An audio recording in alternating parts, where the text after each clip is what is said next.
하나님은 예수를 믿는 성도가 성령을 알고 성령으로 세례를 받고 성령과 인격적인 관계를 맺으면서 살아가기를 소원하고 계십니다. 무지하기만 하던 저도 성령을 알고 성령을 세례를 받고 체험하고 성령과 인격적인 관계를 맺으면서 많은 영적인 변화와 은혜를 체험하고 기쁜 마음으로 목회를 감당하고 있습니다. 성령께서 우리를 인도하실 때 밤같이 어둡고 깜깜한 시련을 당할 때면 낙심과 절망으로 얼어붙은 마음을 녹여주시고 훈훈하게 해주셔서 믿음과 용기를 우리 마음속에 부어주고 앞길을 안내하시는 것입니다.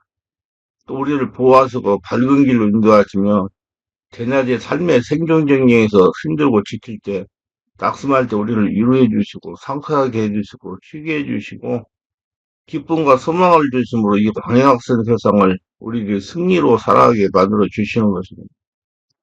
이스라엘 백성이 낮에는 구름 기둥, 밤에는 불 기둥이 없이는 절대로 광야를 통과할 수가 없습니다. 그들은 광야에서 다 희생되고 죽었을 겁니다. 그처럼 오늘 우리가 예수 믿고 이 삭막한 세상을 신앙생활에 나가려고 할 때 우리 속에 와 계신 성령이 구름 기둥과 불 기둥처럼 우리에게 희망과 용기와 능력과 위로와 평안을 주시지 아니하면 우리는 신앙생활을 결코 성공할 수 없고 세상 살면서 승리할 수가 없습니다. 그럼 첫째 성령님은 누구신가? 이것을 우리가 잘 알아야 되는 것입니다. 예수님께서 3년 반 동안의 제자들과 함께 이 땅에서 사역하시다가 주님께서 떠나야 하시겠다고 말씀하실 때 예수님의 제자들의 심정은 처참했습니다. 그들은 고향 산천 다 떠나서 예수님을 따라 3년여 동안 헌신했는데 이제 주님께서 갑자기 그들을 떠나신다고 말합니다. 그것도 비참하게 죄인의 한 사람처럼 잡혀서 십자가에서 처형을 당하여 세상을 떠난다고 하시니까 제자들은 이제는 살 길이 막연했습니다. 고향 산천 돌아갈 수도 없고 이대로 살아갈 수도 없습니다. 이제 모든 유대 민족들이 예수님의 제자들을 적대함으로 그들은 완전히 절망에 처했습니다. 그럴 때 예수님께서는 말씀하시길 낙심하지 말라. 내가 아버지께 구하겠으니 그가 또 다른 보혜사를 너에게 서 영원토록 너희와 함께 있게 하겠다고 말씀한 겁니다. 여기서 말씀은 예수께서 우리의 처음 보혜사라는 겁니다. 주님이 내가 처음 보혜사니까 내가 너를 3년 동안 인도하고 가르치고 보호하고 돌보고 도움이 되지 않았느냐. 처음 보혜사인 나는 십자가에 죽었다가 부활해서 승천하지만 다음에 다른 보혜사를 하나님이 보내주신다는 겁니다. 이 다른 보혜사는 바로 성령님을 말하는 것입니다. 보혜사는 헬라어로 팔라클레토스라는 말로서 파라란 말은 교태란 말이고 클레오란 말은 부른다는 말인데 이것이 합성어가 되어서 우리를 돕기 위해서 하나님께로부터 부르심을 받아 항상 곁에 계신 자라는 뜻인 것입니다. 이러므로 예수님의 제자들 곁에 항상 있었던 것처럼 예수님이 떠나고 난 다음 그리스도가 보내신 성령은 예수님의 제자들 곁에 부르심 받아 항상 같이 하여 도움을 베풀었겠다는 것입니다. 예수님은 처음 보혜사로 오셔서 죄악과 질병과 저주와 죽음에서 건져주시고 유대인들이 시기를 받아 십자가에서 물과 피를 흘리시고 죽으시고 3일 만에 부활하셔서 40일 동안 사람들에게 보이다가 하늘로서 보좌 우편에 앉으시고 그 다음 다른 보혜사인 성령부터 오셔서 성도를 도와주고 신앙생활을 잘하게 하시고 천국까지 올라갈 수 있도록 인도하는 역할을 해주시는 것입니다. 이러기 때문에 진실로 성령 보혜사의 도움이 없이는 우리는 결단코 성공적인 신앙생활을 할 수가 없고 세상에서 삶을 성공적으로 할 수가 승리할 수가 없습니다. 우리 아버지께서도 너희를 구하가서 버려놓지 않고 너희에게로 오리라고 말씀한 겁니다. 바로 성령이 오신 것은 예수님이 온 것과 똑같은 것입니다. 예수님은 처음 보혜사요. 성령은 다른 보혜사로서 이제 성령은 우리와 함께 거하시고 우리 안에 거하시고 우리를 채우시고 우리와 동거하며 우리를 도우시고 계시는 것입니다. 두 번째 성령을 기다렸습니다. 이 말씀을 들은 예수님의 제자들은 성령 오시를 간절히 기다렸습니다. 이제는 그들은 그와 같이 되었습니다. 내동쟁이 쳐버리고 버림받은 처제 올 때 갈 데 없는 상황에 성령이 오시기를 기다리는 것입니다. 예수님 부활하셔서 40일 동안 여러 번 여러 모습으로 나타나셔서 낙심한 제자들을 다 모으셔서 감람산에 오게 하시고 그곳에서 최대한 명령을 내리시다 그들을 보는 앞에서 하늘로 승천을 올라갔었습니다. 사도행전 1장 48절에 사도와 같이 모이사 저에게 분부하여 가라사대 예루살렘을 떠나지 말고 내게 들은 바 아버지 약속하신 걸 기다려라. 요한은 물로 세를 베풀었으나 너희는 몇 날이 못되어 성령으로 세를 받으라 하셨느니라. 저희가 모였을 때 예수께서 묻자가 가되 주께서 이스라엘을 회복하심이 있으니까 하니 가라사대 때와 기한은 아버지께서 자기의 고난에 주셨으니 너희 알 바 아니요 오직 성령이 너희에게 임하시면 너희가 권능을 받고 예루살렘과 온 유대와 사마리아 땅까지 이르러 내 증인이 되라 하시라고 주님께서 말씀을 하셨습니다. 이 말씀을 듣고 제자들은 예루살렘 마가 요양에 다락방에 모여서 120여 명의 남녀 성도들이 열심히 한 열흘 동안 성령의 오시기를 간절히 기도하였습니다. 그러자 오순절 날이 이러자 갑자기 여기서 강한 바람 같은 소리가 나며 그제 방에 가득하더니 불이 혀같이 갈라지는 것이 각 사람의 머리에 하나씩 하나씩 임하여 그리고 성령이 충만함 받고 성령이 말해가심을 따라 다른 방언으로 말하기 시작했습니다. 이것이 바로 하나님의 성령께서 이 땅에 강림하신 날인 것입니다. 예수께서 부활하사 아버지 보좌 우편에 앉으시며 아버지께로부터 성령을 선물로 받아 제자들에게 부어주신 것입니다. 이래서 그만 성령이 오시고 성령을 받자마자 제자들에게 거대한 테러가 다가온 것입니다. 저는 갑자기 성령을 비추심을 통해서 예수의 십자가 죽음과 부활의 인류 구원의 하나님의 역사인 것을 깨닫게 된 것입니다. 그들은 예수 그리스도의 죽음이 비참한 실패라고 생각하고 그것이 그리스도의 복음이 종말인 줄 생각했는데 성령이 와서 비춰주자 그리스도의 십자가 죽으심과 부활은 바로 인류를 죄에서 구원하는 하나님의 위대한 계획이요 하나님의 은사요 하나님의 승리라는 걸 깨닫게 된 것입니다. 그리고 예수님 몸으로 죽었다가 몸으로 부활하신 것을 그들도 깨닫자마자 몸이 다시 살고 영원히 사는 것을 알게 되어서 인간은 죽어서 사라지는 것이 아니라 인간은 죽음으로도 다시 부활해서 영원히 산다는 확신을 얻게 된 것입니다. 그리고 하나님과 예수님을 살아계심을 몸으로 체험하고 뜨겁게 사랑하게 되었습니다. 하나님의 성령이 속에 들어와 계심으로 성령의 역사가 말미암아 하나님은 살아계신다. 예수님은 부활하신 우리와 같이 계시는 것을 이제는 들어서 아는 바가 아니라 몸으로 체험하고 그들은 뜨겁게 하나님과 예수님을 사랑하게 된 것입니다. 그러자 천국의 소망과 기쁨이 충만하게 돼서 이 세상에 살아가는 인생의 삶은 일부분 같은 생활이나 주께서 예비한 영원한 영광스러운 천국이 확실히 있다는 것을 알게 되고 마음의 기쁨이 넘쳐는 것입니다. 소망이 넘쳐난 것입니다. 그리고 겁과 두려움이 사라지고 강하고 담대한 믿음이 생겼습니다. 그로 인해서 온 예루살렘의 복음으로 채우고 유대와 사마리아 땅까지 물밀듯이 그리스도의 복음을 밀고 나가게 된 것입니다. 그리고 그들은 말과 행동에 하나님의 권능과 능력이 나타나서 귀신이 쫓겨나가고 병든 자가 고침받고 하나님의 기적적인 역사가 나타난 것입니다. 당시 사회 낮은 계층의 소수 사람들이나 인류와 세계를 뒤바꿔 놓은 위대한 역사를 베풀게 된 겁니다. 이것이 바로 성령께서 오셔서 그들 생애 속에 일어난 거대한 변화를 말하는 것입니다. 하나님의 성령께서 오늘 우리 가운데 와 계시는데 우리가 이 성령이 인정하고 환상 모셔드리고 충만하면 우리 예수 믿는 성도들의 생활 속에 옛날에 사도들이 체험한 그 거대한 변화가 우리에게 똑같이 다가오는 것입니다. 그렇기 때문에 잠자는 교회가 일어나고 잠자는 성도가 새로운 신앙의 불길을 얻기 위해서는 이와 같은 성령과의 만남, 성령의 세례, 성령의 체험이 반드시 있어야 되는 것입니다.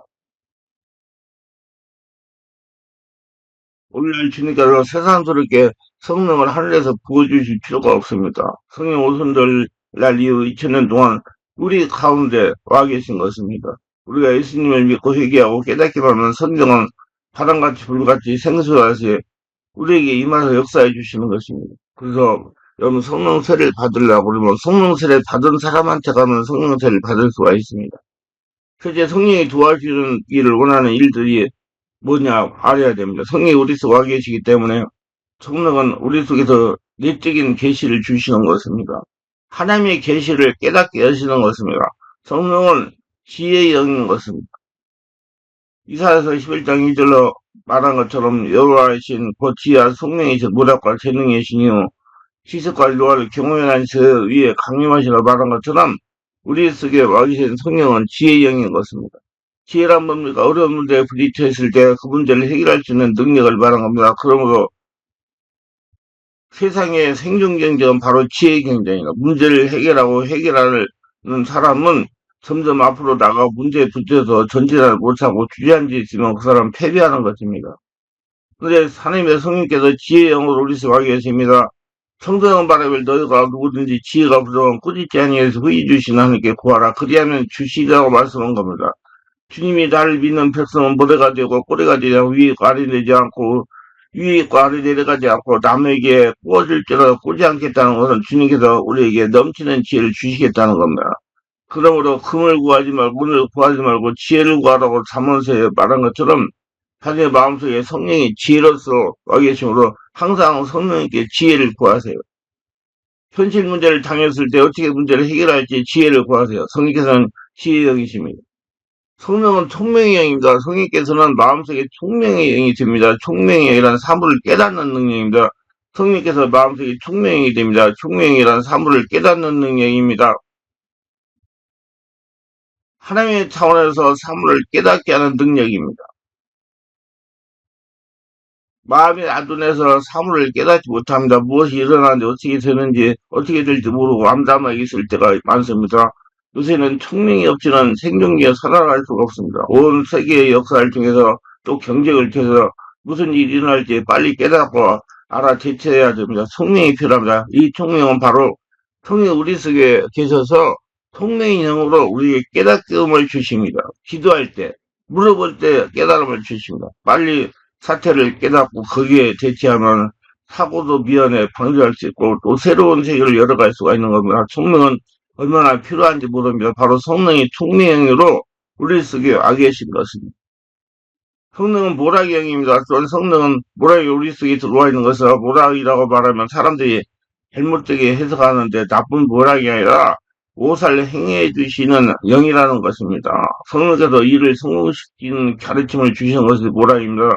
어떻게 하면 원만한 가정을 가질 수 있을까? 어떻게 하면 좋은 부부관계를 가질 수 있는가? 어떻게 하면 자녀를 잘 기르는가? 어떻게 하면 사업을 잘 성공시킬 수 있을까? 어떻게 하면 이 일을 무사히 잘 해결할 수 있는가? 어떻게 하면 하나님의 기쁘시게 할 수 있는가? 이런 여러 가지를 모사해 주시는 겁니다. 성령은 그 카운셀링을 주십니다. 어려운 문제를 당하면 지혜로운 사람에게 카운셀링을 받도록 하지 않습니까? 성령이 바로 모락이 신이신 겁니다. 모사를 해석을 주십니다. 성령을 구하면 성령이 모사를 주십니다.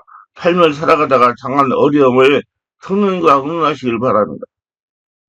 성령은 재능입니다. 또한 성령은 재능입니다. 여러 가지 재능을 주셔서 능력있게 인생을 살아가게 합니다. 사람들, 각자를 주님께서 찾아서서 여러 사람의 성향에 따라 특별한 재능을 주시고 특별한 능력을 줘서 그 재능을 가지고 어떤 사람은 노래를 잘하고 어떤 사람은 가르치기를 잘하고 어떤 사람은 설교를 잘하고 어떤 사람은 기계를 잘 만들고 주님께서 주는 믿는 사람에게 여러 가지 특별한 재능을 주셔서 이를 가지고 우리 하나님께 봉사하고 하나님께 영광 돌리고 인류에게 봉사할 수 있도록 만들어주신 영인 겁니다. 성령은 지식의 영입니다. 지식은 하나님 알고 계시는 비밀을 깨닫게 하는 말입니다. 성경 우리 속에 사물에 대한 정보, 하나님 말씀에 대한 지식을 가르쳐 주시며 용의 문제를 알게 하십니다. 성령께서 여러 가지 지식을 얻게 해주신 겁니다. 성경을 읽어서 깨닫게 해주시고 사물에 대한 정보를 올바르게 깨닫게 해주시고 이래서 무식한 자가 되지 않고 모든 것을 알고 깨달아 알 수 있게 도와주시는 성령인 겁니다. 우리가 문제가 있을 때 문제 원인을 알게 하시는 것이 지식의 영입니다. 나도 모르게 나에게 와 있는 문제를 알게 하시는 영입니다. 상담을 할 때 상담의 근본되는 문제의 원인을 알게 해결하시는 영입니다. 귀신을 축소할 때 네 말로 역사하십니다. 어떻게 하라고 알려주시는 것은 말입니다. 지식의 영은. 성령은 하나님의 교육케 하는 자. 그것은 하나님의 교육케 하는 영입니다. 마음속에 하나님을 두려워하게 되고 주인으로 모시게 합니다. 항상 성령께서 하나님을 경외하라, 하나님을 두려워 모셔라, 하나님의 주인으로 섬겨라. 그래서 마음에 늘 경건함을 가지고 죄악을 두려워하고 하나님을 거역하는 걸 두려워하고 경건하게 하나님을 주인으로 섬길 수 있도록 회개시키는 이런 역사를 베풀어 주시는 것입니다. 성령은 하나님과 예수를 나타내는 영입니다. 그리고 성령은 하나님의 영으로 하나님과 예수를 알려주시고 나타내는 영입니다. 성경 마치 거울 같아서 우리가 거울을 들여다보면 거울이 보이지 않고 우리 얼굴이 보입니다. 우리가 성령을 들여다보면 성령은 보이지 않고 하나님의 아버지의 예수님만 보이게 되는 겁니다. 이 성령께서 계시의 영으로 자신 속에 들어와서 이런 역할을 하게 되기 때문에 이걸 알고 구하면 이대로 성령께서 역사하시고 깨닫게 하시고 하나님과 예수님이 어떤 분이 알게 하시는 겁니다. 성령은 외적인 능력을 베풀어 주시는 것입니다. 성령은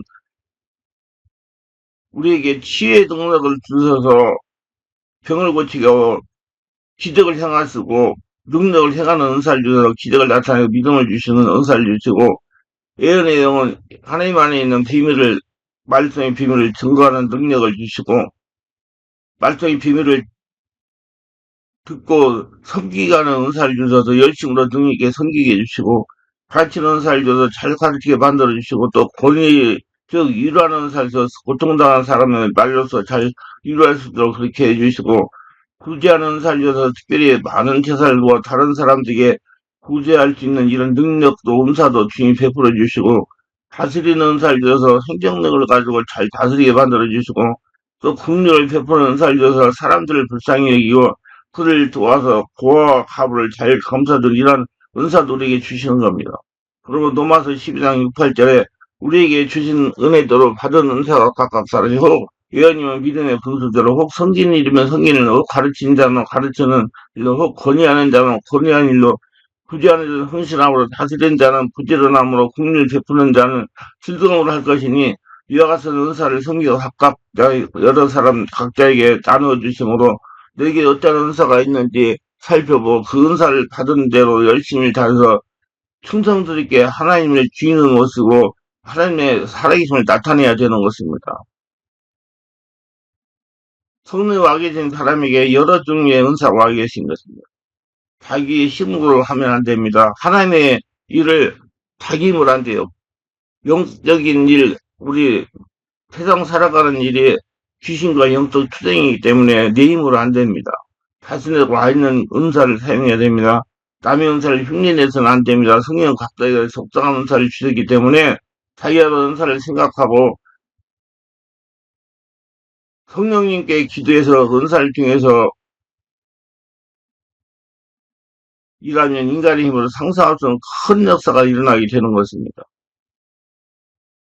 성령님과 매일 우리 교통하면서 살아야 되는 것입니다. 고린도후서 13장 10절에 바울 선생은 촉구하기를 주 예수 그리스도의 은혜와 하나님의 사랑과 성령이 교통하시니 너희 물이 함께 있을지라고 말한 거라.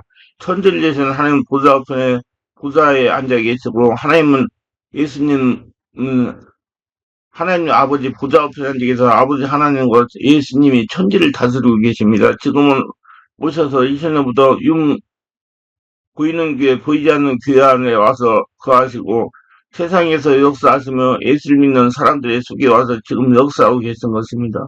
그리고 성령은 2000년 전부터 지금까지 그 계시는 본부가 바로 교회 예배당이요. 예수 믿는 사람의 마음 성전인 것입니다. 아버지는 보좌에 계시고 예수님은 보좌 우편에 계시고 성령 우리 속에 계십니다. 그리고 성령을 통해서 아버지도 예수님도 우리 함께 거하시게 되는 겁니다. 그리고 성령은 인격자인 것입니다. 성령 우리를 도우시는 역할을 하고 있기 때문에 성령 인격이 아닌 성령을 주인으로 인격자를 모셔야 됩니다. 모두 성령으로 세례받고 성령의 집 인도받아서 험한 세상, 광야 같은 세상, 신적인 세계를 바라보고 예수님으로 하나 되어 신작비에 살아가는 복전자들 찾으시기를 바랍니다. 기도합니다. 오늘도 저희 설교를 끝까지 시청하신 분들 축복하셔서 구독, 좋아요, 알람 설정, 공유하신 분들 축복하시고 우리도 성령을 세례받고 충만받아 성령의 지시, 인도, 주인을 모시고 세상을 힘있게 권위있게 하나님의 권위를 가지고 살아가는 복전자가 다 되게 하소서 예수님 이름으로 기도합니다. 아멘.